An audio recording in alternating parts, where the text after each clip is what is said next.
Oh, Lampung Selatan. Iya. Alhamdulillah. Kapan ketapet? Ini yang kontak langsung. Kemarin siang. Oh, kemarin siang. Begitu. Berarti bener. Jam setengah 2.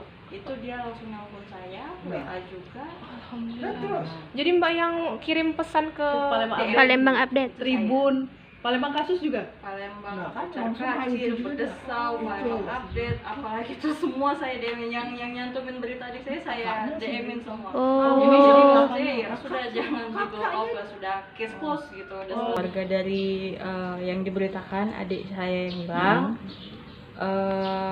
ya sampai saat ini ya terima kasih sudah ada berita ini, tapi berhubung dengan berita ini juga adik saya sudah ngabarin saya sekarang, dari kemarin sudah ngabarin saya dan dia baik-baik saja, tidak ada apa-apa.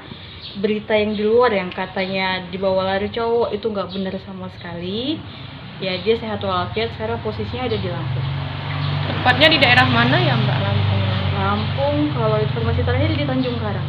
Di Tanjung Karang. Iya. Lagi liburan dianya Mbak. Jadi ya sudah sampai di sini saja beritanya ya, karena dia sudah nggak ada apa-apa. Dia juga nanya ke saya, kok ini beritanya begini terus, kan Dwi nggak kenapa-napa gitu, kenapa beritanya sampai kemana-mana gitu. Mbak, sedikit penjelasan Mbak soal kenapa putusnya komunikasi gitu loh antara Sinyal Mbak.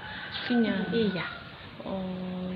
Kapan terakhir chatnya ngomongnya Mbak Adek Mbak? Chat sampai sekarang masih chat. Oh, masih chat Sampai Mbak ya? sekarang masih chat, sampai sekarang masih nelpon. Udah ada kabar berarti Mbak? Iya, alhamdulillah sehat-sehat aja.